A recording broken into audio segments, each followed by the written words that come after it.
Assalamu alaikum. I am Adnan Shoaib, faculty member at ComSci Institute of Information Technology, and today is our lecture number 14 regarding the course Principle of Inventory and Material Management LSM 736.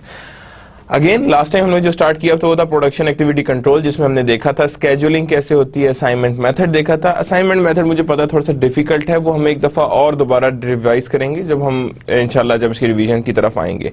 तो हम इसे one more time इसकी revision की तरफ जाएंगे और revision करके इसे बारी बारी देखेंगे कि हमारे पास क्या चीजें आई हैं। In other words but I am trying to say कि असाइनमेंट मेथड की कुछ प्रैक्टिस हम करेंगे when there is a revision case, तो ताकि आप लोगों को थोड़ा सा अंदाजा हो जाए कि हमने कैसे और किस तरह से इस असाइनमेंट मेथड को हमने लेकर आगे चले हैं।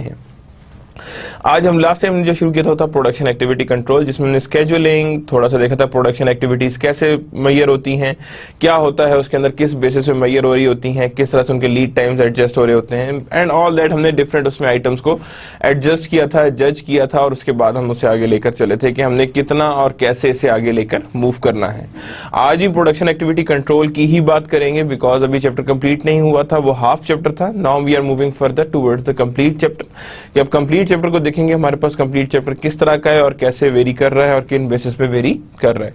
तो यहाँ पे हम देखेंगे प्रोडक्शन एक्टिविटी कंट्रोल को, और उसके अंदर जो बुक्स हम लोग निकाल रहे हैं दैट इज अगेन, मैं लास्ट हर क्लास लेक्चर में बताता हूँ तो इस लेक्चर में बताऊंगा, introduction to material management 6th edition जो यूज कर रहे हैं, और operations management for competitive advantages by शेज and operation management 11th edition by हेजियर।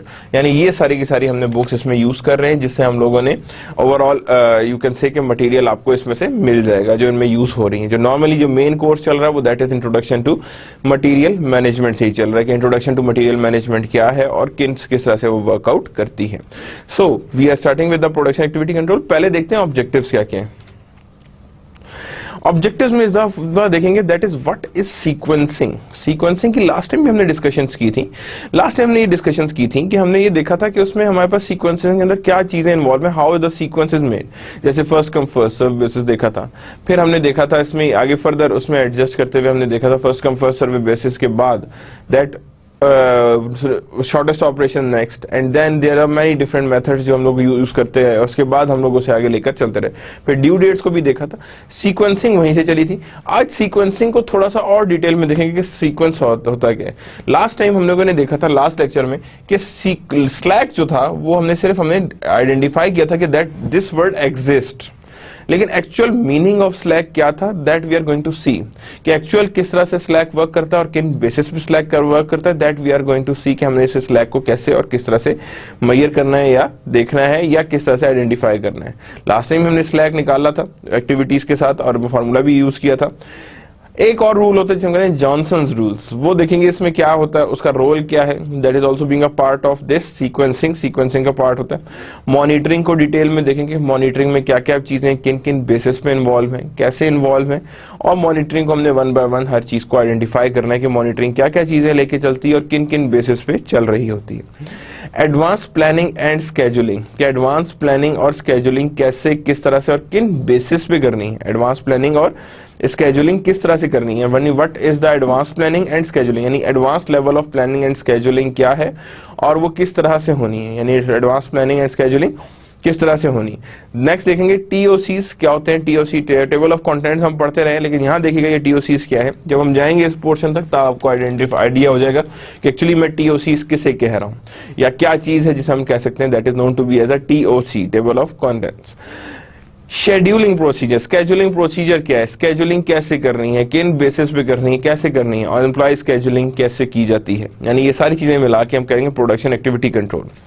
Production activity control का जो मेन पोर्शन होता है वो याद रखिएगा दैट इज अ स्केड्यूलिंग। क्या है वो?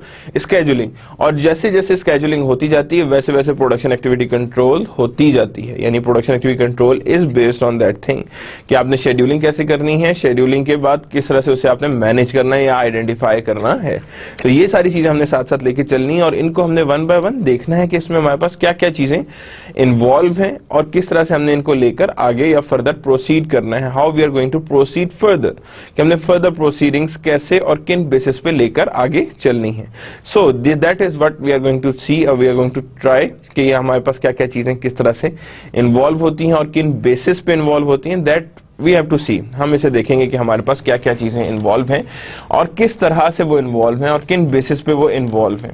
सो शेड्यूलिंग प्रोसीजर को देखेंगे, एम्प्लॉय स्केड्यूलिंग को देखेंगे, यानी दोनों चीजों को हमने देखना है कि हमारे पास किन बेसिस पे इन्वॉल्व हो रही हैं।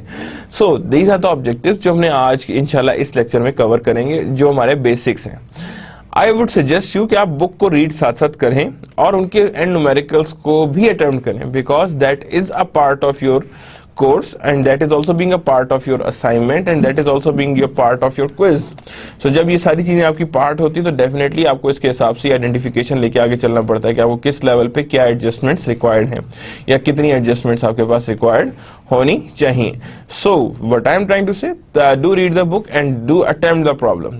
प्रॉब्लम्स को अटेम्प्ट करें, उन्हें देखें कि हमने उसे किस तरह से परफॉर्म करना है और किन बेसिस पे परफॉर्म करके हमने उसे आगे लेकर चलना है। तो आप उनको लाजमी देखें ताकि आपको आइडिया हो सके कि आपने क्या पढ़ रहे हैं, किस जगह पे हैं, बुक के किस पोर्शन में अप्लाई कर रहे हैं और किधर पे एग्जिस्ट कर रहे हैं। सो ये आपने लाजमी देखना है, that is with the your course, यानी that is a part of your course के पार्ट ऑफ कोर्स में ये एग्जिस्ट करता है। So that is the objectives. Now starting with the first sequencing. किसके साथ स्टार्ट करने हैं हम? सीक्वेंसिंग के स्टार्ट करें।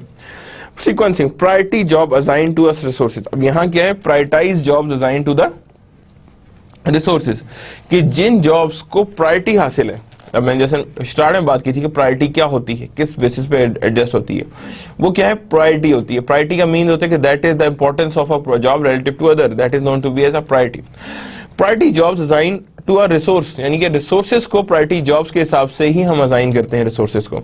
If no order specified, use first come first service. अगर हमें नहीं पता कि कौन सी प्रायोरिटी पे आती है या सारी प्रायोरिटी पे है, तो हम ज्यादा कोशिश करते हैं कि फर्स्ट कम फर्स्ट सर्विस की सर्व की बेसिस पे आ जाए। किसकी बेसिस पे आ जाए? फर्स्ट कम फर्स्ट सर्व की बेसिस पे आ जाए। जो भी हमारी फर्स्ट कम फर्स्ट सर्व की बेसिस है, हम उसी के हिसाब से चल रहे हैं।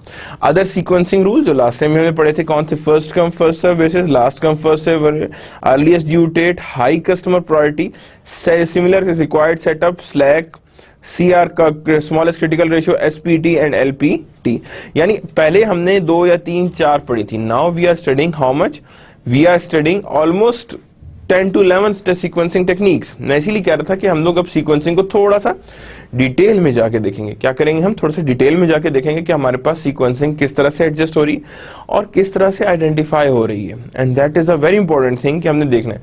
अगेन मैं रिपीट करूं, first come first serve basis, last come first serve basis, earliest due date, highest customer priority, similar required setup, smallest lag, critical ratio, processing time, longest processor time। यानी shortest processing time को भी देखना है और longest processing time को भी देखना है। अच्छा, अब हम वन बाय वन इसमें देखेंगे कि वन बाय वन हमारे पास क्या चीजें इन्वॉल्व हैं। First come first serve basis पे देखना है, fast last come first serve, due date को देखना है, कस्टमर प्रायोरिटी देखनी है, setup, slack, critical ratio, smallest processing time, longest processing time. अब हम इनको one by one exemplary form में लेके चलेंगे। क्या करेंगे हम? इनको one by one exemplary form में लेके चलेंगे कि हमने एग्जाम्पल्स कैसे और किन बेसिस पे एडजस्ट करनी है, यानी how we are going to see the examples, और एग्जाम्पल्स को कैसे लेकर हमने आगे चलना है कि how these examples being adjusted और how these examples being identified, कि हमने इस एग्जाम्पल्स को किस तरह से और किन बेसिस पे आइडेंटिफाई करना है, how we are going to see them. So यहाँ पे क्या आएगा? First come first serve basis, last come first serve basis, due date, customer priority, setup, slack, smallest critical ratio, shortest processing time और longest processing time. That is the sequencing rule जिनको हमने देखना है। Minimum slack और smallest critical ratio. अच्छा, उन slacks को जो हमने सीक्वेंसिंग है उसकी एग्जांपल्स हम देख चुके हैं। These are the further types that exist, कि जो हमारे पास आती हैं। अब यहाँ पे हमने जो बात करनी, दैट इज मिनिमम स्लैक और स्मॉलेस्ट क्रिटिकल रेशियो। अब मैं अगर आपसे पूछूं what is meant by a word slack, इस वर्ड का मतलब क्या है? तो अगर हम बात करें कि स्लैक का मतलब क्या है, तो हम लोग सबसे पहली चीज जो हम इसमें बात करेंगे यार कि स्लैक का मतलब ये है कि when we are talking about कि हाँ जी स्लैक क्या हो सकता है, तो मैं कहूंगा जी anything that can be delayed and by how much time it is being delayed is known to be as a slack. उसे क्या कहेंगे हम? That is known to be as a slack. Anything that can be delayed and by how much time it can be delayed, that is known to be as a slack. क्या कहते हैं उसे हम? कि ये हमारे पास क्या चीज है? स्लैक है। स्लैक एग्जिस्टेंस में नजर आ रही। स्लैक कैसे कैलकुलेट करना है? ड्यू डेट, यानी आइटम ड्यू डेट जो होगी minus today's date minus processing time, तो ये हमारे पास कहलाएगा that is known to be as a slack. Due date minus today's date, आज के दिन की डेट और जो डेट उसकी ड्यू है, एंड माइनस प्रोसेसिंग टाइम, कि जो भी प्रोसेसिंग टाइम हमारे पास उसमें एग्जिस्ट कर रहा होगा, तो जो हमारे पास बचेगा कहेगा slack. CR critical ratio is being calculated time remaining equals time work, यानी इक्वल्स टू, अब यहाँ पे टाइम रिमेनिंग कैसे निकालना है, due date minus today's date, ये कल रह गया था, ये हमारे पास जो है लास्ट लेक्चर में रह गया था। रिमेनिंग प्रोसेसिंग टाइम क्या होगा, वो यहाँ पे हमारे पास एग्जिस्ट कर रहा होगा कि रिमेनिंग प्रोसेसिंग टाइम यहाँ पे if CR is greater than 1, last lecture में बात की थी, job ahead of schedule, if CR less than job behind schedule and equal to 1, that is job is on schedule. यानी डिले का मतलब क्या है, जब वो लेस देन 1 हो जाएगा। अबव का मतलब क्या है, that is when is greater than 1 और equal to 1 when job is on schedule, कि जॉब जब हमारे पास स्केड्यूल में आ रही या ऑन स्केड्यूल पे ही लाई कर रही है।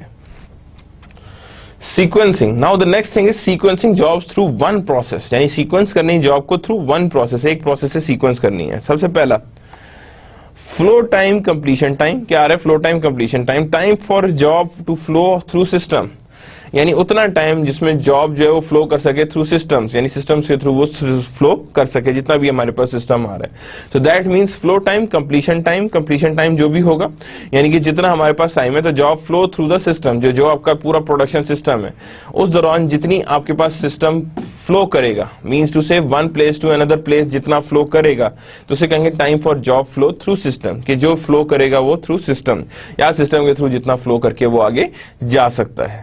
So that means that is known to be as a job flow through system, यानी flow of job, तो that time for job for flow through system, कि कितना टाइम लगेगा। Make span time for group of job to be completed, कि एक group of job हो तो वो कंप्लीट होने में कितना टाइम लगेगा। So that is known to be the make span, यानी ये हमारे पास एक तरह से एक टाइम ऑफ स्पैन है, कि time for a group of jobs to be completed, जो ग्रुप ऑफ जॉब जो है वो कंप्लीट हो सकती है। Tardiness, difference between late job due date and its completion time, difference between late jobs due date and its completion time is known to be as a tardiness, क्या कहते हैं उसे हम, tardiness। in other words, जितना आपके पास activity delay होने के chances हैं तो वो आपको पता हो जाएंगे कितने होने चाहिए, तो उसी के हिसाब से आप कहेंगे कि हाँ जी ये हमारे पास कंप्लीशन टाइम है और ये हमारी ड्यू डेट थी, तो जो उसके बीच का डिफरेंस है that is known to be as a tardiness, उसे क्या कहेंगे हम, टार्डीनेस है।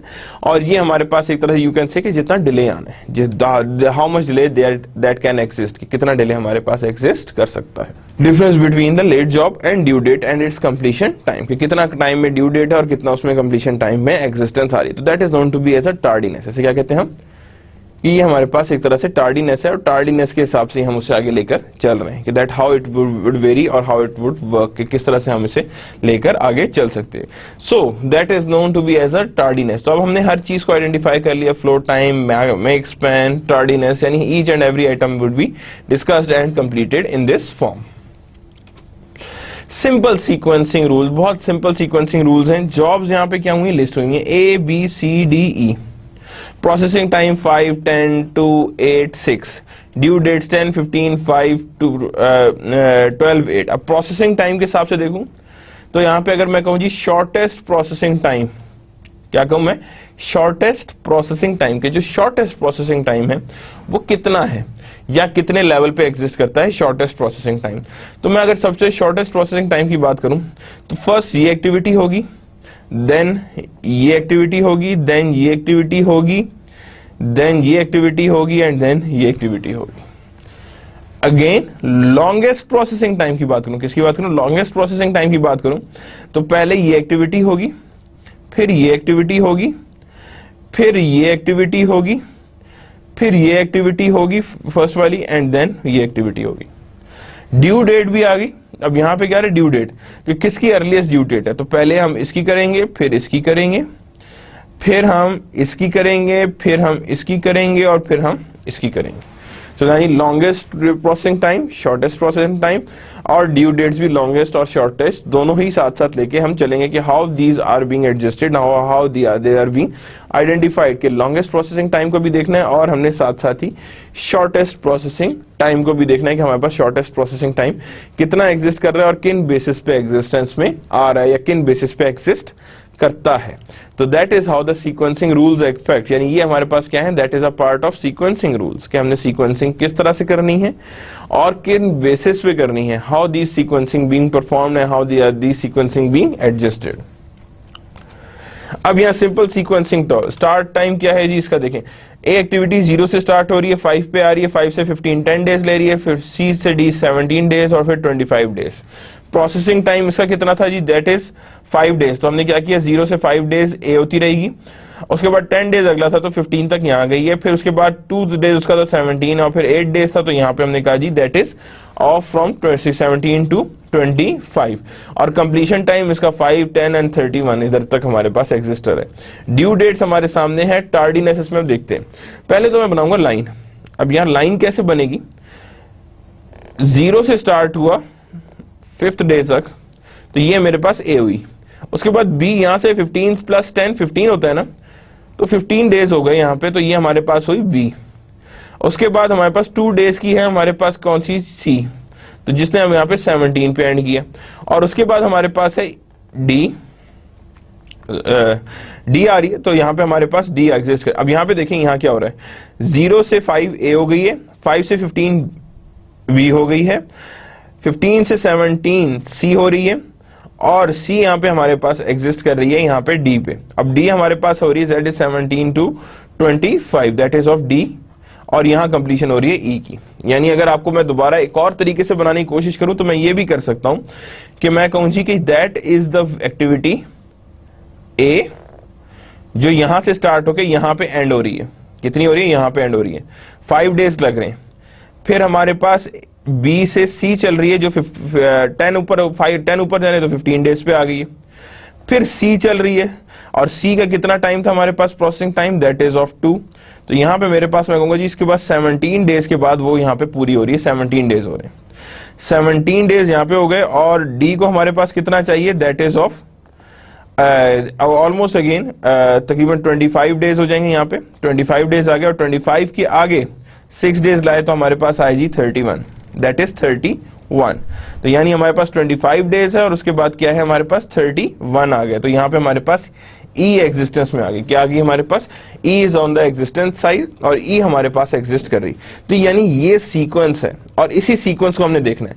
अब कैसे देख रहे हैं, ए की एक्टिविटी था, उसका टाइम कितना था, प्रोसेस 5 था, इसका 10 था, इसका था हमारे पास 2 था, इसका 8 था और इसका 6 था।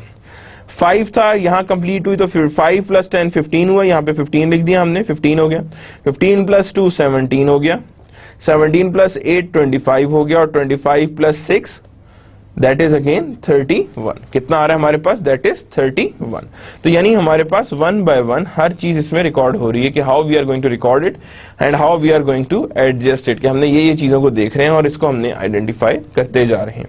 तो यानी इस सीक्वेंस में हम लोग आगे लेकर से मूव कर रहे हैं और इस सीक्वेंस में ही हम इसको एडजस्ट करेंगे कि हमने कैसे और किस तरह से चीजों को लेकर आगे चलना है। तो ये हमारे पास आ गया, that is known to be as a processing time और उसके हिसाब से हमने निकाल लिया। कंप्लीशन टाइम हमने निकाल 31, तो 31 था तो 5 डेज इसको लगे, 15 इसको, यहाँ पे तो हमने कहा जी दैट इज 15। अब एवरेज टाइम ये तो हमारे पास क्या थी कि 15th डे पे ये खत्म होगी। अब देखें ये 15th डे है, यानी ये 5वें दिन खत्म होगी, ये 15वें दिन खत्म होगी, ये 17वें दिन होगी, 25वें और 31 दिन में कंप्लीट हो जाएगी।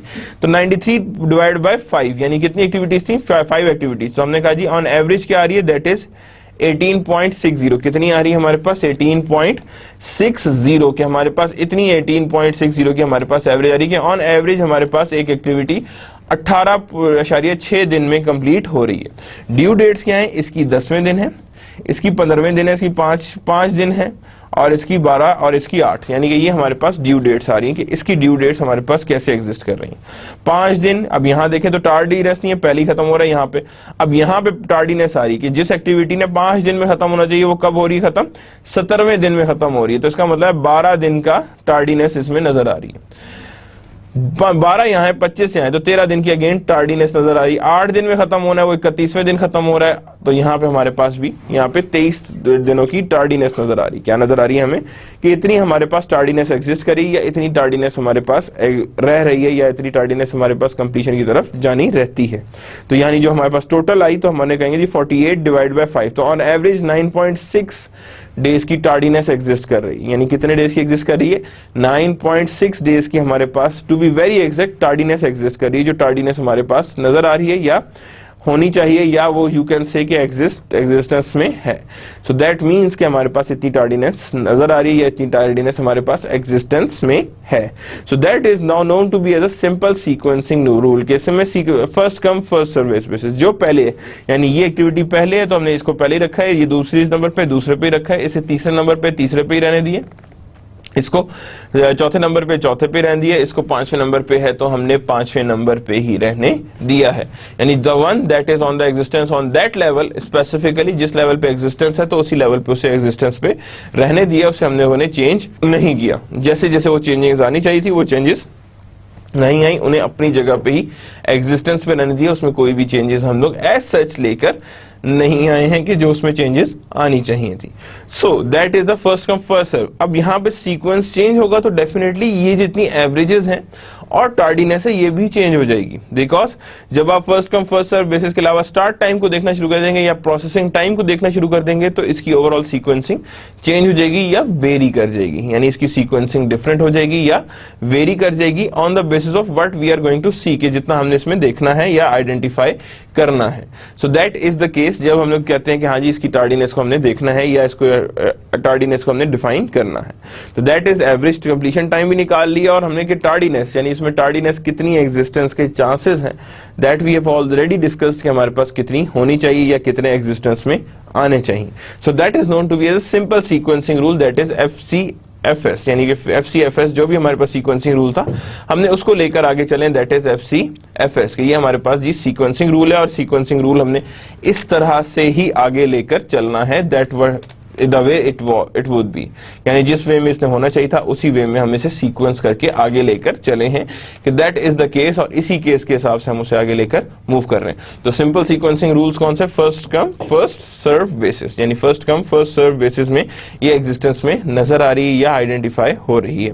तो that is simple sequencing rules FCFS, यानी ये हमारे पास आ रहा है first come first serve basis पे आ रहा है कि first come first serve basis पे हमारे पास एग्जिस्टेंस में नजर आ रही है। तो दैट इज FCFS सीक्वेंस आ गया, start time, processing time, completion time, due date and tardiness, यानी कि कंप्लीशन टाइम जब होगा या ड्यू डेट जब भी होगी या टार्डीनेस जब भी होगी, that we are going to see कि हमारे पास कैसे कंप्लीशंस या किन बेसिस पे कंप्लीशंस नजर आ रही हैं। So that is FCFS, start time, processing time, completion time, due date and tardiness, यानी इसी के हिसाब से हम उसे लेकर आगे फर्दर मूव कर रहे हैं या यू कैन से कि हम लोग उसे एग्जिस्टेंस की तरफ लेकर जा रहे हैं, that how it would B existent और किन बेसिस पे हमने इसे लेकर मूव करना है।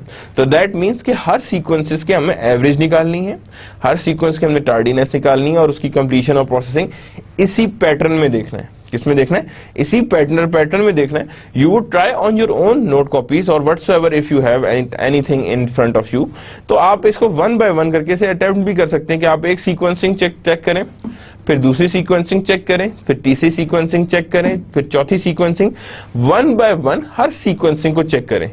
फिर the sequencing that has the lowest tardiness should be selected कि हाँ जी मैं इस सीक्वेंस में काम करूंगा जिससे मेरे पास टार्डीनेस 0 आ रही है या बहुत कम आ रही है। तो जिस पैटर्न में आपके पास टार्डीनेस 0 या 0 खत्म या कोई टार्डीनेस नहीं आ रही, तो हमने उसको भी देखना है with the passage of time कि हमारे पास क्या टार्डीनेस एग्जिस्ट कर रही है और किन बेसिस पे टार्डीनेस एग्जिस्टेंस में नजर आ रही है। तो हमने यहाँ पे इन सारी चीजों को आइडेंटिफाई करना है और इन्हीं बेसिस पे उनको लेकर फर्दर मूव करना है या फर्दर आइडेंटिफाई करते जाना है।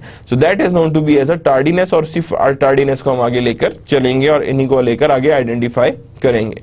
So that is known to be as a sequencing rules of first come first serve basis. किस बेस पे है ये, first come first serve basis पे, कि first come first serve basis पे आपने इन बेसिस पे इसकी इवैल्यूएशंस करनी है। Simple sequencing rules due date पे आते हैं। अब ड्यू डेट में क्या हो रहा है, अगेन देखें यहाँ पे क्या हो रहा है, वही है स्टार्ट टाइम। अब यहाँ पे sequencing on the basis of due date पे आ रही है। ड्यू डेट में सबसे छोटी सबसे टॉप पे है, फिर उससे बड़ी, फिर उससे बड़ी, फिर उससे बड़ी, फिर सबसे बड़ी, और इस सीक्वेंस के हिसाब से हमने सारी चीजें एडजस्ट कर ली। ये भी एडजस्ट हो गई हैं और हर चीज को हमने उसी हिसाब से वेरी कर दिया, यानी एक्सपेंडेड वेरिएशन है। स्टार्ट टाइम ये आ गया हमारे पास, 0 पे ये स्टार्ट हो रहा है, 2 पे खत्म हो रहा है, 8 पे ये शुरू हो रहा है, 13 पे ये शुरू, 21 पे ये शुरू हो रहा है। प्रोसेसिंग टाइम वही 2, 6, 5, 8, 10। अब पहले कौन सी हो रही है, सी स्टार्ट हो रही है तो 2 दिन की होगी ये, फिर उसके बाद हमारे पास अगली स्टार्ट हो रही है वो 8 दिन की होगी, फिर उसके बाद अगली जो स्टार्ट हो रही है वो 13 दिन पे खत्म होगी और अगली जो स्टार्ट हो रही है वो 21 दिन पे, और 21 दिन पे जो शुरू हो रही है दैट एंड्स एट 10, यानी दैट मींस ऑलमोस्ट 31 डेज। अब देखिए टोटल कंप्लीशन टाइम 31 डेज ही है, लेकिन ऑन एवरेज जो उसमें टाइम आ रहा है पर एक्टिविटी वो कितना आ रहा है 15। पिछली एक्टिविटी का कितना आया था, दैट इज 18.60। कितना आया था 18.60। अब ये देखिए यहाँ पे हमारे पास एवरेज टाइम भी कंप्लीशन टाइम भी कम हो गया, यानी एवरेज कंप्लीशन टाइम भी रिडक्शंस की तरफ चला गया, यानी जितना रिड्यूस होगा उतना बेहतर में आएगा, ठीक है ना। और सेम गोस के हमारी टार्डीनेस भी इसमें क्या होगी, रिड्यूस करिए। तो हम ये कह सकते हैं कि first come first serve basis के बजाय अगर हम ड्यू डेट्स को लेके चलें तो हमारे पास ज्यादा एफिशिएंट रहेगी इसकी कैलकुलेशंस या इसकी सीक्वेंसिंग, जिसमें हमारे पास टार्डीनेस भी नहीं आ रही और साथ ही हमारे पास ओवरऑल एवरेज टाइम भी वो पर एक्टिविटी कम पड़ रहा है और कम रिडक्शन की तरफ आ रही है। उसका जो टोटल टाइम भी था वो भी ज्यादा आ रहा था। कितना आ रहा था वो 93 के आसपास आ रहा था। कितना आ रहा था वो 93 के आसपास आ रहा था। इसका कम पे आ रहा है, इसका रिडक्शंस पे नजर आ रहा है। तो first come first serve basis पे हमने देखना है कि हमारे पास क्या वैल्यूएशंस आ रही हैं, that how these valuations being identified, और किस तरह से हमने इस वैल्यूएशंस को आगे लेकर चलना है।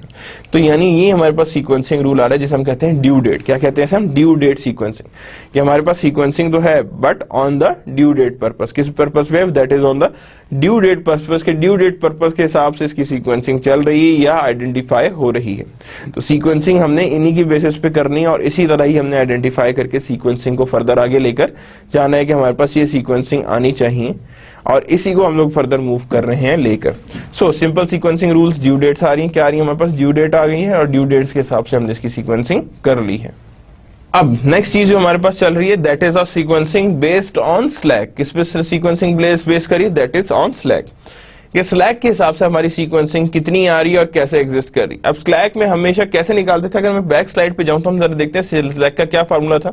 अब गौर से देखिएगा स्लैक का फार्मूला क्या था, due date minus today's date, यानी ड्यू डेट करेंगे minus today's date minus processing time, यानी ड्यू डेट आ रही है माइनस टुडेज डेट आ रही है माइनस प्रोसेसिंग टाइम, यानी हर चीज हम इसमें क्या कर रहे हैं, पहले ड्यू डेट माइनस में से माइनस करेंगे टुडेज डेट और फिर उसमें से माइनस करेंगे प्रोसेसिंग टाइम। तो हम इसी को लेके आगे चलेंगे। अब यहां देखें तो यहां पे हमारे पास स्लैक सीक्वेंस लेके आना है। क्या लेके आना है, स्लैक सीक्वेंस। अब एक एक्टिविटी थी due date minus today's date. अब टुडेज डेट हमने हर जगह 0 रखी because we are not taking it as assumptions, ठीक है ना। Due date minus today's date minus processing time, तो हमने कहा जी 5 इसका है, 10 2 5 इसका है, 3 इसका है, 4 इसका है और 2 इसका है। यानी 1 by 1 each and every item must be discuss. के यहाँ पे हमने देख लिया कि हर एक का हमने क्या निकाल लिया, सीक्वेंस निकाल लिया। क्या निकाल लिया हमने, हर एक का सीक्वेंस निकाल लिया और सीक्वेंस निकाल के ही हम उसे आगे लेकर चल रहे हैं कि हमारे पास ये सीक्वेंस आना चाहिए और इस सीक्वेंस से बेस करते हुए हमने आगे लेकर इसे चलना है। तो A B C D E हर एक का हमने सीक्वेंस निकाला। अब हमने कहा जी कि ये हमारे पास स्लैक कितना आया, हमारे पास आया A एक्टिविटी का स्लैक आ गया, बी एक्टिविटी का स्लैक आ गया, सी एक्टिविटी का स्लैक आ गया, डी एक्टिविटी का आ गया और ई एक्टिविटी का भी स्लैक आ गया। हम इसको असेंडिंग ऑर्डर में एडजस्ट करने की कोशिश करेंगे, दैट इज 3 4 2 3 4 5 5, यही बनेगा ना स्लैक। अब यहाँ पे क्या किया हमने, स्लैक सीक्वेंस लिया। अब हमने क्या किया, स्लैक सीक्वेंस। तो सबसे स्मॉलेस्ट स्लैक किसका था, ई का था, फिर था उसके बाद हमारे पास ऑब्वियसली सी का था 3, उसके बाद हमारे पास था डी का 3 और फिर 4 5 5 4 whatever you want to write. A और बी लिख दें, बी और ए लिख दें, दोनों का स्लैक सेम है। दोनों का स्लैक क्या है, सेम है। और जब दोनों का स्लैक सेम है तो इसका मतलब है कि हमारे पास दोनों चीजें सिमिलर फॉर्म में नजर आ रही हैं। तो यहां पे अगर हम बात करें, पहली एक्टिविटी कौन सी आई, ई आई, फिर हमारे पास जो अगली एक्टिविटी आई दैट इज सी, फिर डी आई, फिर ए और बी आई या बी और ए। इसमें कंफ्यूज नहीं होना है क्या रखना है, तो दोनों साइड पे आप इसे इक्वली साइड बाय साइड या साइड बाय लाइन चला सकते हैं और इसे आइडेंटिफाई कर सकते हैं कि हमारे पास क्या सीक्वेंस आना चाहिए या किस सीक्वेंस में एग्जिस्टेंस में हमें नजर आना चाहिए। अब देखें यहाँ पे फिर अगेन स्टार्ट टाइम इनके दिखा दिए। पहली एक्टिविटी को कितना, 6 दिन चाहिए थे तो 0 से कहां गए, 6 दिन तक गए। दूसरे में 2 चाहिए थे तो 6 से 8 गए। अगली में 8 चाहिए थे तो 8 से 16 पे गए। 16 में 5, 5 से अगले अगले को चाहिए तो 5 से हम लोग गए यहाँ पे 5 आगे चले गए, और 10 आगे चाहिए तो 21 से कितना हो जाएगा यहाँ पे एंडिंग टाइम 31 हो जाएगा, और इसीलिए एंडिंग टाइम कितना आ रहा है यहाँ पे 31 आ रहा है। कितना आ रहा है यहाँ पे 31 आ रहा है कि 31 हमारे पास क्या है एंडिंग टाइम, और प्रोसेसिंग टाइम इन सब की गिवन है। हमने इन सबको ऐड किया, हमारे पास आंसर क्या आ रहा था 82 डिवाइड बाय 5, तो हमारे पास I average value that is 16.40। और सेम गोज यहाँ स्लैक निकालेंगे ड्यू डेट से, कोई स्लैक नहीं है, 3 डेज का स्लैक है, 4 दिन का स्लैक है, 11 दिन का स्लैक है, 16 दिन का, तो 34 आ गए यहाँ पे। तो 34 डिवाइड बाय 5, तो हमने कहा जी एवरेज 6.8 डेज का स्लैक नजर आ रहा है। कितने का आ रहा है 6.8 डेज का स्लैक नजर आ रहा है, यानी जितना स्लैक हमारे पास एग्जिस्टेंस में है, या इतना स्लैक हमारे पास सामने नजर आ रहा है कि हमारे पास इतना स्लैक एग्जिस्टेंस में होगा या एग्जिस्ट करेगा। So that is known to be as a slack. ये हमारे पास क्या कहलाएगा, that is a part of slack या स्लैकिंग एक्टिविटी के एक्टिविटीज में स्लैक एग्जिस्ट कर रहा है। So that is 34 divide by 5 that is 6.8, यानी 34 divide by 5 that is equals to 6.8, यानी 6.8 में हमारे पास ये वैल्यूएशंस एग्जिस्ट कर रही हैं। तो सिंपल सीक्वेंसिंग रूल्स हमने स्लैक भी बना लिया, हर चीज बना ली, start time, processing time and everything. तो यानी अब आप देखें तो 3 मेथड कर लिए, first come first serve basis से किया है, फिर हमने किया क्या है उसके बाद ड्यू डेट को यूज किया, और थर्ड को हमने यूज किया स्लैक को। तो हमारे पास जो सबसे ज्यादा एफिशिएंट आया दैट इज ड्यू डेट, क्योंकि उसकी ये वैल्यू कितनी आ रही थी 75 ऑलमोस्ट, और ये 5 के आउटपुट पे था। तो इसका मतलब है प्रोजेक्ट्स का टाइम भी कंप्लीशन का कम था, और साथ ही उसके बाद एवरेज आपके पास टार्डीनेस भी इसमें कम आ रही थी। क्या आ रही थी इसमें टार्डीनेस भी आपके पास रिड्यूस्ड फॉर्म में थी, या यू कैन से कि कम फॉर्म में आ रही थी, यानी ज्यादा टार्डीनेस नजर नहीं आ रही थी, जिसे हम कहें कि हाँ जी यहाँ वाकई में इसमें टार्डीनेस एग्जिस्ट कर रही थी। Simple sequencing rule. अब यहाँ पे क्या आ रहा है शॉर्टेस्ट प्रोसेसिंग टाइम। अब कौन सा रूल आ गया शॉर्टेस्ट प्रोसेसिंग टाइम के, शॉर्टेस्ट प्रोसेसिंग टाइम को देखना है। क्या कर रहे हैं हमने कि शॉर्टेस्ट प्रोसेसिंग टाइम मेरे पास कितना है। अब प्रोसेसिंग टाइम देखें तो यहां पे हमारे पास आगे शॉर्टेस्ट प्रोसेसिंग टाइम रहे 2, 5, 6, 8, 10, यानी इसके हिसाब से हमने इसे एडजस्ट कर लिया। किसके हिसाब से एडजस्ट कर लिया इसके हिसाब से। तो सबसे शॉर्टेस्ट टाइम सी का था, फिर ए का था, फिर ई का था, फिर डी का था, और फिर बी का था, यानी these are known to be as a shortest processing time. क्या कहलाएंगे ये हमारे पास शॉर्टेस्ट प्रोसेसिंग टाइम की, ये हमारे पास एक तरह से शॉर्टेस्ट प्रोसेसिंग टाइम है जो हमारे पास एग्जिस्टेंस में आ रहा है। कंप्लीशन टाइम आ रहा है दैट इज 2, 7, 13, 21, 31, यानी these are the part of these processing time and that is 74। अब यहां पे गौर से देखें तो एक फर्क आपको महसूस होगा कि हमने अभी तक लोएस्ट जो मिला था टाइम वो 75 था, अब मिला हमें 74। इसका मतलब है it is more efficient than your due date. Due date से ये ज्यादा एफिशिएंट है, लेकिन एट द सेम टाइम यहाँ पे इसका जो ये वाला वैल्यू है ये इतनी रिडक्शन की तरफ नहीं है, क्योंकि अगर मैं देखूं मैं जाऊं ड्यू डेट पे तो अगर ये देखें ड्यू डेट में कितना है 5.6 आ रहा है। 74 तो हो गया, लेकिन अब आपके पास स्लैक रिडक्शंस नहीं आ रही, यानी आपके पास in other words you can say कि टार्डीनेस अब आपके पास कम नहीं हो रही, टार्डीनेस यही है। तो अगर आपका ऑब्जेक्टिव ये है कि टार्डीनेस रिड्यूस करनी है तो you should go for due date sequencing. लेकिन अगर आपको ऑब्जेक्टिव ये कि मेरे प्रोजेक्ट टाइम कम हो बेशक टार्डीनेस आए तो you should go for this method. It depends on your objective कि आपके ऑब्जेक्टिव्स आपको कैसे गाइड करते हैं। जो आपके ऑब्जेक्टिव्स कहेंगे हम उसी को लेकर फर्दर आगे मूव करेंगे, यानी the objectives are the guider for that thing, कि जो भी गाइडेंस आएगी वो आपके ऑब्जेक्टिव्स की तरफ से ही आएगी। The thing that is being guided by the objectives, क्या ऑब्जेक्टिव्स हमें गाइड करेंगे कि हमारे पास कितनी कैसे क्या चीज सामने एग्जिस्ट कर रही है। तो एसपीटी सीक्वेंस आ गया CABEDB, और यहाँ पे हमारे पास स्टार्ट टाइम में आ रहा है 0 to 7, 13 एंड 21, और प्रोसेसिंग टाइम आ रही है अगेन वही कंप्लीशन टाइम है, फिर ड्यू डेट, इन दोनों को माइनस किया कोई नहीं आ रहा, इसमें भी कोई नहीं आ रहा। हाँ इसमें 5 का टार्डीनेस आ रही, 5 का डिले आ रहा है, इसमें 9 का आ रहा है, उसमें 16 का। तो ओवरऑल टार्डीनेस हमारे पास कितनी है that is 6 on average. 6 is the tardiness that exist, यानी इतना टार्डीनेस आपके पास चांसेस हैं कि एग्जिस्टेंस में होगा या एग्जिस्टेंस में नजर आएगा। तो these are the tardiness that exist. अब आ रही है जी सीक्वेंसिंग फ्रीक्वेंसी। अब यहां पे हमने 3-4 टेक्निक्स की, कौन कौन सी ST, SPT, slack, due date, FTS। अब गौर से देखें तो ये 18.6 आ रही है, 15, 16.40 and 14.80। Average tardiness 9.6, 5.6, 6.86। Number of jobs tardy, अब ये देखना पड़ेगा कितना नंबर ऑफ जॉब्स। अब नंबर ऑफ जॉब टार्डी का मतलब ये होता है कि यहां पे अगर मैं बात करूं कितनी जॉब स्टार्ट है यहाँ पे, तो 1, 2, 3, तो इसका मतलब ड्यू डेट में 3 जॉब स्टार्ट है। तो यहाँ पे भी हम कहेंगे कि that is that 3 jobs are tardy in due date, और इस तरह 3 jobs are tardy in FDFS, 4 jobs tardy in this one and 3 jobs are tardy in this one. And maximum tardiness कितनी आई हुई है? अब maximum tardiness कैसे देखना है? अब ये देखें यहाँ पे maximum tardiness, इसमें सबसे बड़ी tardiness कितनी है? 16 की है। इससे पहले वाले में मैक्सिमम टार्डीनेस कितनी? 23 की थी। यानी हर एक की देखें 16 आ गई। यहाँ पे टार्डीनेस 16 की थी, यहाँ भी टार्डीनेस 16 की थी, तो यानी मैक्सिमम यहाँ पे आई है टार्डीनेस। फिर यहाँ पे यानी कितनी, कौन सी एक्टिविटी थी जिसमें सबसे ज्यादा टार्डीनेस नजर आई थी? यानी क्या आई थी हमारे पास? सबसे ज्यादा टार्डीनेस नजर आई थी। तो अब यहाँ पे अगर हम देखें तो सबसे लोएस्ट टाइम कौन सा है? ये वाला है। और यहाँ पे एवरेज टार्डीनेस सबसे लोएस्ट कौन सी है? That is this one. तो यहाँ पे अगेन मैं वही कह रहा हूं कि जिसमें आपके ऑब्जेक्टिव पे डिपेंड करता है। अगर आपका ऑब्जेक्टिव ये कि मैंने टार्डीनेस रिड्यूस करनी, क्या करनी है? मैंने टार्डीनेस रिड्यूस करनी है और टार्डीनेस रिड्यूस करके ही मैंने आगे लेकर चलना है। तो दैट मींस कि हमने टार्डीनेस को ही देखते हुए सिलेक्शन करना है सीक्वेंस का। लेकिन अगर मेरा ऑब्जेक्टिव ये कि मैंने कंप्लीशन टाइम रिड्यूस करना है, क्या करना है? मैंने कंप्लीशन टाइम को रिड्यूस करना है या कंप्लीशन टाइम को कमी की तरफ लेके आना है, तो डेफिनेटली मेरा ज्यादा ऑब्जेक्टिव क्या होगा? Towards shortest processing time. यानी each and every objective has the different method, different technique. यानी यू समझ लें कि डिपेंड्स ऑन योर ऑब्जेक्टिव, कि जो आपका ऑब्जेक्टिव कहेगा वही चीज आपको गाइड करेगी टूवर्ड्स द टार्डीनेस, कि वहीं पे हमें गाइड मिलेगा कि टार्डीनेस क्या होती है और किस तरह से टार्डीनेस एग्जिस्ट कर रही होती है। तो दैट मींस एसपीटी आती है 14.80 एंड 5.6। तो that is known to be as average your overall values. यानी अब अगर मैं कहता हूं जी प्रोजेक्ट जल्दी हो, जितना मर्जी स्लैक आए या जितना मर्जी हमारे पास टार्डीनेस आए, तो अगर मेरी ये ऑब्जेक्टिव है तो मैं go for shortest processing time. लेकिन अगर मैं कह रहा हूं नहीं जी टार्डीनेस नहीं होनी चाहिए, डिलेज नहीं आने चाहिए, तो जब टार्डीनेस नहीं होनी चाहिए किसी एक्टिविटी में, तो I should go for my due date method, क्योंकि उसमें आपके पास टार्डीनेस सबसे लो आया। क्या है हमारे पास? टार्डीनेस सबसे लो आया या सबसे रिड्यूस्ड फॉर्म में एग्जिस्ट किया है। Now sequencing jobs through 2 serial processes.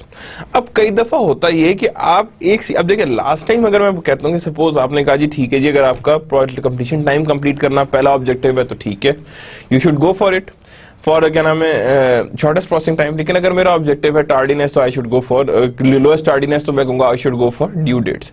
लेकिन at the same time I would wonder कि अगर मेरा ये दोनों ऑब्जेक्टिव हो तो तब मैं क्या करूंगा? क्वेश्चन रेज होता है ना, नहीं जी आप कह रहे हो कि नहीं जी मैंने यहाँ पे कंप्लीशन टाइम भी शॉर्ट रखना है और मुझे टार्डीनेस भी लो चाहिए, देन क्या करेंगे? उसे कहते हैं हम sequencing job through serial processes. Johnson's rule इसमें सामने आया हमारे पास। क्या आया हमारे पास? जॉनसन्स रूल्स हमारे सामने आया और जिसने हमें ये गाइड किया कि हमारे पास जॉनसन्स रूल्स एग्जिस्ट करते हैं और इस जॉनसन्स रूल्स के हिसाब से हम उसे लेकर आगे चलेंगे। List time required to process each job at each process, set up a one of dimensional matrix to represent desired sequence with है slot of equal to the number of jobs. यानी कि आप क्या कह रहे हैं कि अब एक तरीके से हम उसे आइडेंटिफाई करें। List time required to process each job, यानी जिस टाइम से उसे प्रोसेस करना है उस हिसाब से लिस्ट करने से, and each process set up a one dimensional matrix, एक डायमेंशनल मैट्रिक्स बनाए जो किस हिसाब से एडजस्ट हुआ, that is equals to the your desired sequence, जो डिजायर आपका सीक्वेंस है। सिलेक्ट स्मॉलेस्ट प्रोसेसिंग टाइम और उसमें से सिलेक्ट करें स्मॉलेस्ट प्रोसेसिंग टाइम कौन सा है at either process. If that time is on process 1, put the job as near to the beginning of sequence as possible. If smallest time occurs on process 2, put the job as near to the end of the sequence as possible and remove job from the list. Repeat 2 or 4 until the slot in the master filled with all jobs are sequence. यानी कि जब तक करते रहना है जब तक हमारे पास सारी जॉब्स सीक्वेंस में ना आ जाए, यानी ईच एंड एवरी जॉब आपको नजर आएगी हाँ जी अब ये सीक्वेंस में है और ये सीक्वेंस अब चेंज नहीं होगा। तो whenever we talk about the sequence, तो हमने सीक्वेंस के हिसाब से हमेशा आगे लेकर चल रहे हैं। तो पहले हमने लिस्ट करना है, फिर हमने सिलेक्ट करना है, फिर हमने स्मॉलेस्ट अकर करना है कि प्रोसेस 2 में हो रहा है, कौन से में प्रोसेस हो रहा है, and remove job from list, हमने लिस्ट में से जॉब को भी रिमूव करना है और टू स्टेप को चेंज करते जाना है। देखते हैं एक एग्जांपल ताकि आपको क्लियर हो। जारी बात है मैंने अभी आपको पढ़ा तो दी है कि क्या चीजें आ रही हैं, कैसे एग्जिस्ट कर रही हैं, किन बेसिस पे एग्जिस्ट कर रही हैं, बट अगेन जो एक्चुअलिटीज आएंगी आपके सामने वो एक्चुअलिटीज डिपेंड करेंगी विद द एग्जांपल्स, कि एग्जांपल्स आपको जैसे गाइड करेगी आपने उसे इसी तरह ही लेके आगे चलना है, उसके बगैर आप उसे आगे लेकर नहीं चल सकते। तो दैट मीन्स कि हमने यहाँ पे अब एग्जांपल करेंगे तो हमारे पास ज्यादा पिक्चर क्लियर आएगी कि हमारे पास कैसे और किन बेसिस पे चीजें एडजस्ट होके हमारे पास आएंगी या एडजस्ट होके आनी चाहिए। ये एग्जांपल है देखें, FCFS, अब मैंने कहा जी टुडे सॉर्टेड बाय FTFS यानी first come first serve basis. अब ये यहाँ पे अगेन एक्सेल की एग्जांपल है, यहाँ पे देखिएगा। अब यहाँ क्या प्रोसेसिंग टाइम इतना आ रहा है, ड्यू डेट्स ये आ रही हैं, और मैंने क्या किया जी first come first serve basis के हिसाब से एडजस्ट कर दिया।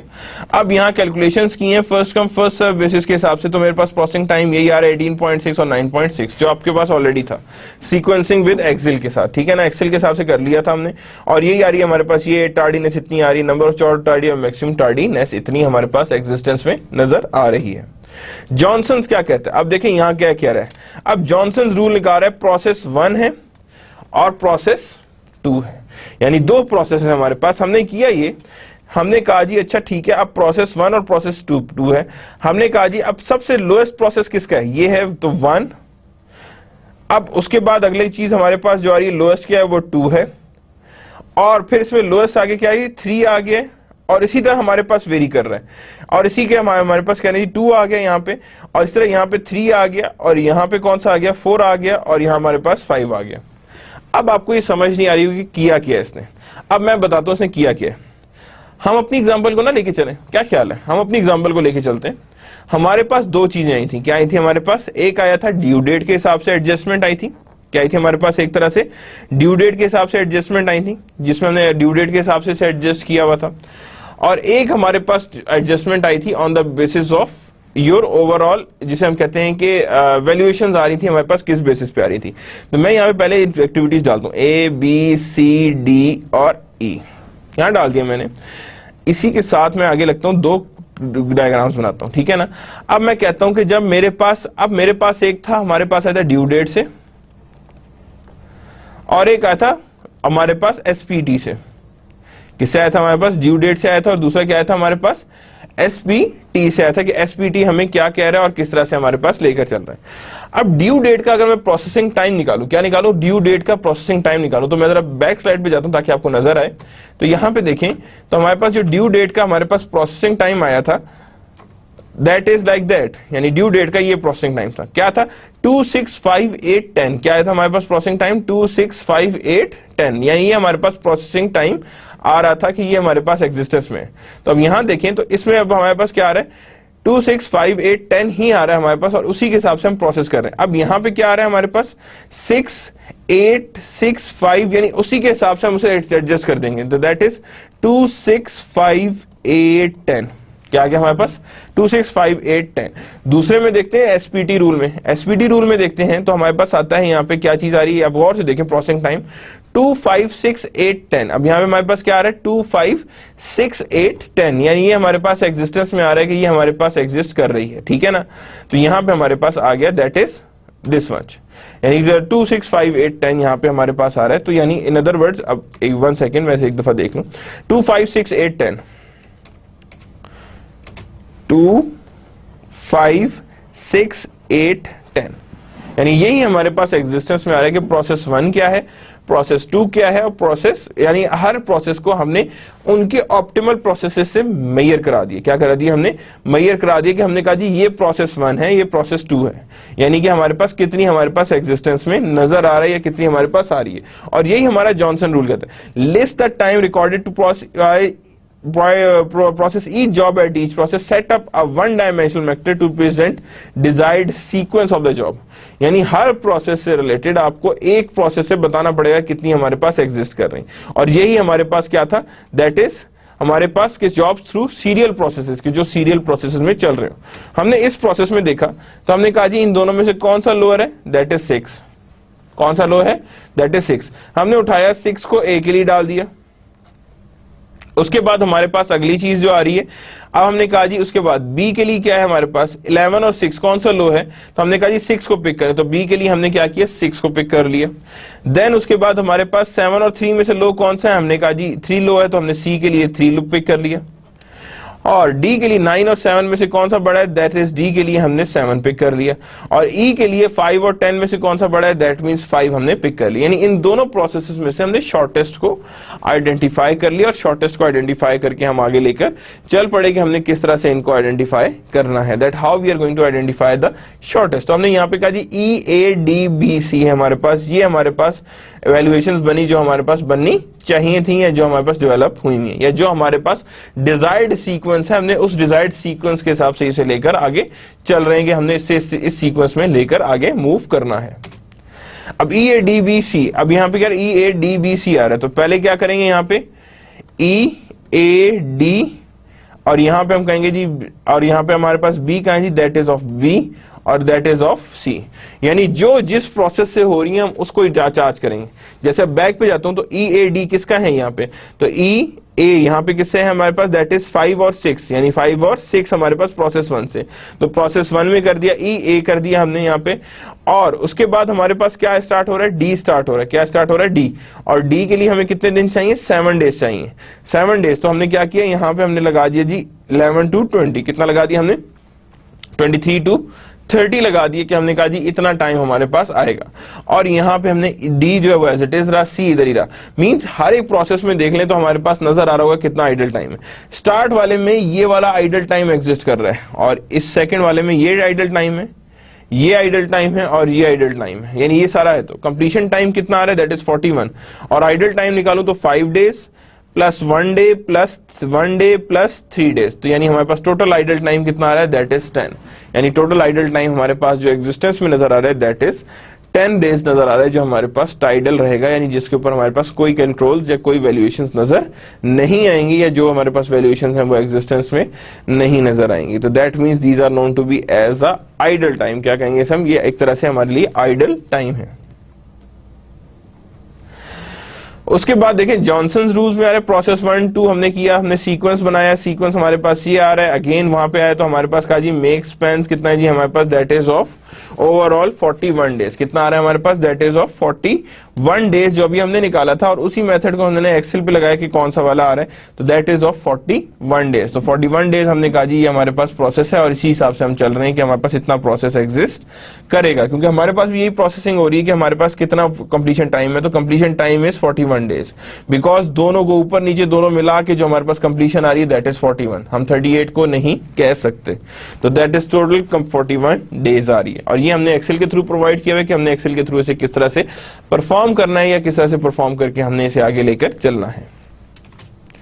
Guidelines for selecting sequencing rules के, अच्छा ठीक है 8-10 रूल्स तो आ गए सीक्वेंसिंग के, क्या गाइडेंस है, किन बेसिस पे हमने सीक्वेंसिंग रूल्स बनाए हैं, और इन सीक्वेंसिंग रूल्स को हमने किस तरह से आगे लेकर चल रहे हैं, how we are going to see them, how we are going to identify them, how we are going to adjust them. तो पहले कहते हैं guideline for selecting sequencing rule, SPT most useful when shop is highly congested, यानी कि SPT तब बहुत अच्छा है जब हम कहें कि जब हमारे पास जो शॉप जो है वो बहुत ज्यादा कंजेस्टेड है, बहुत छोटी स्पेस पे आपके पास शॉप चल रही है, तो आप शॉर्टेस्ट प्रोसेसिंग टाइम के ऊपर जाएंगे। जब कहते हैं ना कि छोटी सी दुकान हो तो आपको कहते हैं हाँ जी किसकी 2 चीजें जल्दी से बताओ, लंबे वाले बाद में, तो इसीलिए यहाँ भी शॉर्टेस्ट प्रोसेसिंग टाइम तब जरूरत होती है जब आपके पास जो शॉप या मैन्युफैक्चरिंग शॉप है वो कंजेस्टेड है। Use slack for periods of normal activities, use slack for period of normal activity, ये स्लैक को यूज करेंगे when periods of normal activity के, जब हमारे पास नॉर्मल एक्टिविटी है और पीरियड्स उसी में आ रहे हैं तो दैट मींस कि वो स्लैक है हमारे पास। Use due date when only small tardiness values can be tolerated, use due date, क्या यूज करना है हमने, due date when only small tardiness value, due date when can be tolerated, कि ड्यू डेट में जारी बात है टार्डीनेस एग्जिस्ट करेगी, तो कहते हैं जी स्मॉल टॉलरेंस अगर आपको चाहिए टार्डीनेस की तो आप ड्यू डेट की तरफ जाएं। LPT इफ सब contracting is anticipated, and longest processing time तब करें जब आपको पता है कि मैंने क्या नाम है सब कॉन्ट्रैक्टिंग करनी है या आउटसोर्सिंग करनी है, तो मैं ज्यादातर कोशिश करूंगा कि मैं लॉन्गेस्ट प्रोसेसिंग टाइम की तरफ जाऊं, कि जिसका लॉन्गेस्ट प्रोसेसिंग टाइम है वो that comes first, because you know कि दैट देयर इज अ सब कॉन्ट्रैक्टिंग दैट इज एंटिसिपेटेड, कि सब कॉन्ट्रैक्टिंग के एग्जिस्टेंस के चांसेस ज्यादा हैं, ठीक है। Use FCFS when operation is operating at low capacity level, ये तब करना है जब आपके पास लो कैपेसिटी पे एग्जिस्ट कर रहे हो, क्या कर रहे हो वो लो कैपेसिटी पे एग्जिस्ट कर रहे हो, यानी कैपेसिटी आपकी काफी लो हो। Do not use SPT to sequence job that have to be assembled with other jobs at later date। अब क्या हुआ, do not use SPT, SPT कब यूज नहीं करना, to sequence job that have to be assembled with other jobs, जिनका बाकायदा link है other job से। जिनका लिंक्स अदर जॉब से होगा वो या लेटर डेट्स में लिंक्स आएंगे तो उसे कभी भी शॉर्टेस्ट प्रोसेसिंग टाइम से लिंक अप ना करें, यानी उसे लिंक अप आप शॉर्टेस्ट प्रोसेसिंग टाइम से नहीं कर सकते या नहीं करना चाहिए। That is do not use SPT to sequence jobs that have to be assembled with other jobs at later date, यानी कि जिसे असेंबल करना चाहिए with other jobs at later date, कि हम इसे अदर जॉब्स के साथ लेटर डेट में असेंबल कर सकें, कि असेंबल हमारे पास कितना होना है, कैसे होना है। तो do not use SPT to sequence job that have to be assembled with other jobs at later date, कि अदर जॉब्स के साथ जो असेंबल हो रहा है और उसे लेटर डेट में असेंबल होना चाहिए। मॉनिटरिंग आ गई। Work packages shop paper work that travels with job, कि जॉब शॉप का जो पेपर वर्क है वो हमेशा जॉब के साथ ही ट्रेवल करेगा, कि जितना हमें जॉब गाइड करेगी हम उतना ही पेपर वर्क उसी के हिसाब से करेंगे। Gantt chart shows both planned and completed activities against time scale, यानी क्या करता है, shows both planned and completed activities against time scale, ये शोज बोथ प्लान्ड एक्टिविटीज भी शो करता है एंड कंप्लीटेड एक्टिविटीज भी शो करता है अगेंस्ट टाइम स्केल, की जो अगेंस्ट टाइम स्केल चलती है। इनपुट आउटपुट कंट्रोल है, monitors the input and output from each work centre, क्या मॉनिटर करता है, the input and output from each work centre, कि वो मॉनिटर करेगा कि इनपुट कब देनी है, आउटपुट कब देनी है, फ्रॉम ईच वर्क सेंटर, के हर वर्क सेंटर से हमें इनपुट और आउटपुट कितनी एक्सपेक्टेड है या कितनी हमने आउटपुट्स लेकर आगे चलना है। तो that is what we known to be as a monitoring. इसे क्या कहते हैं हम, कि ये हमने मॉनिटरिंग की तरफ लेके जा रहे हैं या मॉनिटरिंग की तरफ हम आइडेंटिफाई इसे कर रहे हैं। तो इनपुट आउटपुट कंट्रोल आ गया, monitors the input and output from each work centre, each work centre से हम इसको इनपुट या आउटपुट को मेजर कर रहे होते हैं या आइडेंटिफाई कर रहे होते हैं। तो work packages, Gantt chart, input output control, ये तीनों चीजें हमारे पास आ रही हैं कि वर्क पैकेजेस भी हैं, गैंट चार्ट भी है और इनपुट आउटपुट कंट्रोल्स भी एग्जिस्ट कर रहे हैं, कि that is the input output controls. तो ये हमारे पास कहलाती है, that is known to be as a monitoring. Gantt chart की एग्जांपल देखें, यहाँ पे नीचे जो है वो डेज लगे हुए, ऊपर आपकी फैसिलिटीज लगी हुई, 1 2 3 तीनों फैसिलिटीज लगी हुई। पहले आई जी जॉब 11C, अब यहाँ पे देखें 11C यहाँ से चल रही है, यहाँ तक चल रही है, फिर यहाँ से शुरू हो रही है अगली जॉब 12A, फिर यहाँ तक कुछ नहीं है, ऑन शेड्यूल है, अभी तक कंप्लीट नहीं हुई है, ये भी अभी कंप्लीट नहीं हुई है, ये भी अभी कंप्लीट नहीं हुई है, लेकिन हर फैसिलिटी पे कोई ना कोई जॉब एग्जिस्ट कर रही है, या हर फैसिलिटी पे एक कोई ना कोई जॉब जो है जो वर्क कर रही है या वर्केबल फॉर्म में एग्जिस्ट कर रही है। That is how they are being working और how they are being identifying. तो यहाँ पे हम कहेंगे that is known to be as a Gantt chart, के जिसमें हम हर जगह पे बता रहे हैं कि इतने टाइम के लिए वो एक एरा फ्री है, इतने टाइम के लिए एक एरा फ्री है और इतने टाइम के लिए हमारे पास एक और एरा फ्री है। तो these are the facilities and these are the today's date, कि हमारे पास इतनी डेट्स हैं जो एग्जिस्टेंस में नजर आ रही हैं या इतनी एग्जिस्टेंस में होनी चाहिए। So that is the case कि हमारे पास ये फैसिलिटीज हैं और ये हमारे पास डेट्स एग्जिस्टेंस में नजर आ रही हैं, कि that is how these dates are being in the existence, कि हमने उन्हें किस तरह से चेक करना है और किस तरह से हमने उसे आइडेंटिफाई करना है। तो there is a Gantt chart and there is उसके अंदर जो क्या होता है कि एक्स एक्सिस पे टाइम होता है और वाई एक्सिस पे फैसिलिटी होती है। क्या होती है वाई एक्सिस पे? फैसिलिटी होती है, कि आपने किस फैसिलिटी के हिसाब से कैसे वर्किंग लेकर आगे चलना है। इनपुट आउटपुट कंट्रोल, अब कैसे इनपुट आउटपुट कंट्रोल है? These are again period 1 2 3 4 planned inputs कितनी है यहाँ पे आ रही है 65 65 70 70। ये हमारे पास है कि हमने पहले से डिसाइड किया हुआ था कि इतनी इनपुट्स हमारे पास एग्जिस्टेंस में नजर आएगी। Actual input deviation planned output कितनी आई है? That is of 75 75 75 75। बैकलॉग यहाँ था 30 का, यहाँ पे पड़ा हुआ था बैकलॉग 20 का, यहाँ पे 10 का था, यहाँ 5 का था, यहाँ 0 का था। तो in other words what we are trying to say, input output control जरूरी होने चाहिए कि जितनी प्लान्ड इनपुट है उसी के हिसाब से आउटपुट भी प्लान्ड होनी चाहिए। क्या होनी चाहिए आपकी? आउटपुट भी प्लान्ड होनी चाहिए, क्योंकि अगर आउटपुट प्लान्ड होगी तो then it would be much better way कि जिससे हम लोग यहाँ पे आइडेंटिफिकेशंस या एडजस्टमेंट्स कर सकते हैं। क्या कर सकते हैं हम? आइडेंटिफिकेशंस या एडजस्टमेंट्स कर सकते हैं, जिससे हम फर्दर इसे आगे लेकर प्रोसीड करेंगे या आइडेंटिफाई करेंगे हमने कैसे और किन बेसिस पे इन्हें प्रोसीड करके आगे लेकर चलना है। That how we are going to proceed further. ये प्रोसीडिंग्स कैसे और किन बेसिस पे जज होंगी और उन प्रोसीडिंग्स को हमने कैसे लेकर आगे चलना है। So that is 65, 65, 70, 75, 75, 75 and 75. So that is a backlog। ये क्या कहलाएगा आपका? बैकलॉग है, और बैकलॉग इसी चीज पे वर्क वेरी कर रहा है या वर्केबल फॉर्म में एग्जिस्ट कर रहा होगा। प्लान्ड आउटपुट याद रखिएगा आपको गाइड कर रहा होता है टूवर्ड्स द फर्दर बैकलॉग्स कि अगर बैकलॉग्स एग्जिस्ट कर रहे हैं तो आपने उन्हें प्लान्ड आउटपुट्स को कैसे लेकर आगे चलना है, या किन बेसिस पे उन्हें आगे लेकर हम लोग मूव करेंगे या फर्दर एग्जिस्टेंस की तरफ लेकर चलेंगे। अब आगे देखें तो यहाँ पे इनपुट आउटपुट कंट्रोल, अब क्या है यहाँ पे 65, अब यहाँ पे बढ़ गई, ये हमारे पास ही प्लान एक्चुअल आउटपुट इनपुट कितनी गई है 60 60 75 60, डेविएशन 5 की थी, यहाँ 5 की थी, यहाँ भी 5 की थी, यानी हर जगह हमने 5 कम भेजी है। कितना भेजा? 5 कम भेजा। प्लान आउटपुट हमारे पास 75 ही आई है, एक्चुअल प्लान थी, लेकिन प्लान यहाँ पे हमारे पास 10 की डेविएशन खा गई, यहाँ पे भी 10 की डेविएशन खा गई है, तो 0 0 10 की डेविएशन और 10 की डेविएशन आ गई यहाँ पे।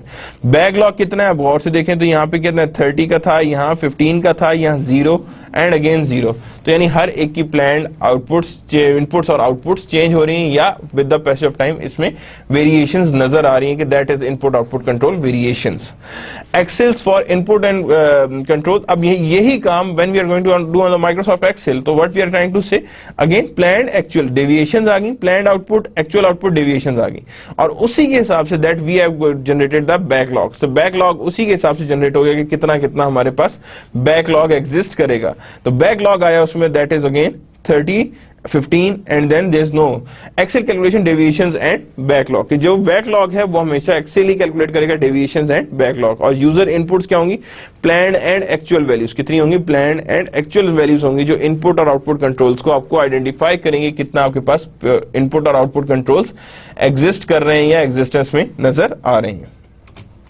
Advance planning and scheduling systems होती हैं। Infinite scheduling, assume infinite capacity, जब हमारे पास कैपेसिटी इनफिनिट हो तो तब उसकी स्केड्यूलिंग कैसे करनी है। फिनिट कैपेसिटी तो हमें कैपेसिटी रोक रही है ना मटेरियल मैनेजमेंट पे, तो यहाँ पे अगर इनफिनिट स्केड्यूलिंग करनी है फिर क्या है? Load without the regard of capacity, यानी फिर हम मटेरियल रिक्वायरमेंट प्लानिंग करेंगे, कैपेसिटी रिक्वायरमेंट प्लानिंग नहीं करेंगे। देन लेवल्स और the loads and sequence jobs, और फिर लेवल ऑफ लोड और सीक्वेंस जॉब्स की भी जरूरत नहीं पड़ेगी बिकॉज इनफिनिट लोडिंग आ गई ना, कि जैसे हमने लास्ट लेक्चर में पढ़ा था कि इनफिनिट लोडिंग हमने कैसे करनी है। तो इनफिनिट लोडिंग जब भी आएगी तो उसमें जॉब सीक्वेंस जो है वो आप नहीं देखना, आपको जब जो चीज चाहिए आप उसे उसी हिसाब से एडजस्ट कर सकते हैं। Finite loadings assumes finite limited capacity, specific jobs as a part of loading decision and resources are never loaded beyond capacity, यानी फिर रिसोर्सेज को हमने कैपेसिटी अगर लिमिट लगा देंगे रिसोर्सेज में तो resources can never be loaded beyond capacity, ये कैपेसिटी से ज्यादा एक्सीड रिसोर्सेज को हमने नहीं कराना, कि हम उसे रिसोर्सेज को नहीं करा सकते या रिसोर्सेज को आइडेंटिफाई नहीं करेंगे कि what resources are being required. Advance planning and scheduling system, आजकल ईआरपी के अंदर ये पार्ट बन चुका है। एंटरप्राइज रिसोर्स प्लानिंग सिस्टम जितने भी ऑर्गेनाइजेशन यूज कर रही हैं उसी हिसाब से advance planning and scheduling system APS. Add-ins to the ERP system, ERP system के अंदर एड-इन्स कितने हैं? Constraints based program CPB identified solution space and evaluate alternative, यानी constraint based programming CBP identifies a solution space and evaluate alternatives. Genetic algorithm based on natural selection property of genetics, यानी genetic algorithms based on natural selection property of genetics, यानी कि ये genetic algorithms जो होती है वो actually natural selection properties की base पे चल रहे होते हैं on the genetics. Manufacturing execution systems monitor status and availability, so these are the systems जिनका काम ही क्या है कि हमने स्केड्यूलिंग करनी है। क्या करनी है? हमने उसकी स्केड्यूलिंग करनी है और उसकी स्केड्यूलिंग को ही हमने आगे लेकर चलना है। तो that's how we are going to schedule it and how we are going to identify it कि हमने इसके स्केड्यूलिंग को किन बेसिस पे कैसे आगे लेके चलना है। तो that is known to be as advanced planning and scheduling system, यानी advanced planning and scheduling system कितना है। तो एड-इन्स भी आ गई ईआरपी में और सीपीबी भी आ गई और एमईएस भी, these are the systems that are used for the scheduling. अब यहाँ एडवांस प्लानिंग एंड स्केड्यूलिंग कैसे रही? मशीन्स आ गई हैं, सेटअप 1 में आ रही है यहाँ पे that is the thing, setup 2 में यहाँ पे एडजस्टमेंट्स आ रही हैं। मशीन्स कितनी आ रही हैं? That is 2, setup that is 1, that is setup, that is setup again, that is setup again, that is again idle. यहाँ पे क्या एग्जिस्ट कर रही है? That is again idle form में एग्जिस्ट कर रही है। तो these are the planning and scheduling system की हमारे पास प्लानिंग या स्केड्यूलिंग सिस्टम्स में एग्जिस्टेंस में नजर आ रही हैं, यानी ये हमने प्लानिंग और स्केड्यूलिंग में ध्यान रखना है कि हमने कैसे आगे लेकर इसे मूव करना है। Theory of constraint, not all the resources are used evenly, हर जगह पे रिसोर्सेज सेम तरीके से यूज नहीं होंगी। फिनिट स्केजुलिंग अप्रोच होती है, क्या होती है हमारे पास finite scheduling approach, concentrate on the bottleneck resources, किस पे कंसंट्रेट करते हैं हम, बॉटलनेक रिसोर्सेज में, किस पे एग्जिस्ट कर रहे हैं, बॉटलनेक रिसोर्सेज हमारे पास जो भी हमने उसी के हिसाब से उसे वेरी कराना है। सिंक्रोनाइज फ्लो थ्रू बॉटलनेक, अब क्या करना है, सिंक्रोनाइज करना है फ्लो थ्रू बॉटलनेक के, जो भी हमारे पास बॉटलनेक की सिंक्रोनाइजेशन है हमने उसी के हिसाब से उसे मैनेज करना है। Use process and transfer batch size to move product through facility, facility के थ्रू प्रोडक्ट्स को मैच भी कराना है। Drum bottleneck beating to set up, अब यहां क्या, drum bottleneck beating to set a pace of production for rest of the system, यानी एक सेट, यानी कि ड्रम का मतलब है कि क्या पेस ऑफ प्रोडक्शन आपने सेट किया हुआ है, उसे नॉर्मली ड्रम कहते हैं। Buffer, inventory placed in front of bottleneck to ensure it is always kept busy, आपके सामने इन्वेंट्री का ढेर लगा होता है कि आपको पता हो कि काम कितना रहता है, और ताकि आप इन्वेंट्री जो है या प्रोसेस जो है उसी हिसाब से अपने आप को बिजी रखे। डिटरमिन आर आउटपुट और थ्रूपुट ऑफ द सिस्टम, तो हम कहेंगे जी कम्युनिकेशन सिग्नल्स आ गए, यहाँ पे रोप्स आ गई, tells process upstream when they should begin operations, तो यानी these are the items that is being a part of your terms और terminologies of production. TOC scheduling, identify table of contents, identify bottleneck, schedule job first whose lead time to bottleneck is less than or equal to the processing time, यानी वो पहले करनी है जिसका equal होगा bottleneck या less than होगा। Forward schedule bottleneck machine, forward schedule bottleneck machine, backward schedule other machines to sustain bottleneck schedule, transfer in batch sizes smaller than process size, transfer in batch sizes smaller than process batch size। Synchronous manufacturing जो start में मैं पढ़ चुका हूं, ये उसी की है, या पढ़ा चुका हूं, दैट इज अगेन ABCD, और उसकी सिंक्रोनाइज कर रहे हैं आपको यहाँ पे ओवरऑल मैन्युफैक्चरिंग, एक सीक्वेंस में मैन्युफैक्चरिंग हो या एक सिंक में मैन्युफैक्चरिंग हो, तो उसे कहते हैं सिंक्रोनस मैन्युफैक्चरिंग। सिंक्रोनस मैन्युफैक्चरिंग में आगे 100 की डिमांड है, मशीन सेटअप 60 मिनट्स में आ रही, तो मशीन 1, 2, B3, C2, तो यहाँ पे उनकी आगे हमारे पास इतनी टाइम लगना है, मशीन 2 में इतना टाइम लगना है, मशीन 3 में इतना टाइम लगना है, and that is the 26 is the bottleneck, यानी कि आपको पता है कि ये थ्रेशोल्ड है मेरा, तो दैट इज द बॉटलनेक, क्या कहेंगे इसे हम, बॉटलनेक। अगेन यहाँ पे सिंक्रोनस मैन्युफैक्चरिंग में देखें सेटअप टाइम्स में, यहाँ पे हमारे पास लैक आ रहा है गैंट चार्ट्स में, यहाँ पे भी सेटअप में गैंट चार्ट्स आ रहा है, यहाँ पे भी गैप आ रहा है मशीन्स में, कि यहाँ पे सेटअप्स में गैंट चार्ट में गैप्स नजर आ रहा है, और कंप्लीशन टाइम भी इसीलिए हायर साइड पे नजर आ रहा है। Employ scheduling, labour is very flexible resource, बहुत फ्लेक्सिबल होती है। Scheduling workforce is complicated repetitive task, assignment method can be used, heuristics are commonly used, यानी असाइनमेंट मेथड को हम नॉर्मली यहाँ पे यूज कर रहे होते हैं। Employee scheduling heuristics, n number of workers available, d demand for worker, x day working on odd day off, assign nd workers and off, assign next nd to workers day off, continue in the similar manner until the days are have been scheduled. If the number of working days for full employees less than 5, assign remaining work days so consecutive days are possible. Assign any remaining work to part-time employees, part-time employees को remaining work देंगे। If consecutive days offs are desired, consider switching schedule among the days of same demand requirement. Employee scheduling, अब ये देखें Monday, Tuesday, Wednesday, Thursday, Friday, Saturday, अब यहाँ पे हमने क्या किया, यहाँ पे ऑफ ऑन हर जगह लिखे हुए यहाँ पे कि डे ऑफ है या डे नहीं है, तो डे ऑफ का मतलब 0। Complete schedule satisfy requirement but has no consecutive day off, यानी कंसेक्टिव डे ऑफ नहीं आ रहे, यहाँ पे देखेंगे आप कहेंगे 2-2 साथ आ रहे, नहीं, कंसेक्टिव डे ऑफ नहीं आ रहे। और यहीं पे देखें तो यहाँ पे क्या, revise schedule satisfy requirement with consecutive day off, यानी कि with consecutive day of for most employees, के हर एम्प्लॉइज के कंसेक्टिव डे ऑफ्स आ रहे हैं, देखें ये आ गए, ये आ गए, ये आ गए, और यहाँ पे नहीं आ रहे, तो that means you can easily schedule the employ. Automated scheduling systems आते हैं यहाँ पे, staff scheduling, assign workers to standardize shift pattern, यानी स्टैंडर्डाइज करें उसे। Schedule bidding, work bid for the certain shift position schedule optimization, create demand driven forecast of labor need, assign workers to variable schedule, use mathematical programming और artificial intelligence technique for scheduling, जिसमें assignment method भी आ जाता है। So that's the end of our lecture number 14. We have completed our production activity conclude, in which हमने scheduling को बहुत detail में देखा है, स्पेशली सीक्वेंसिंग को बहुत डिटेल में देखा, उसी के बाद हमने एम्प्लॉइज को देखा, और फिर हमने देखा कि स्लैक्स कैसे आइडेंटिफाई करने हैं। So inshallah in the next lecture we are going to start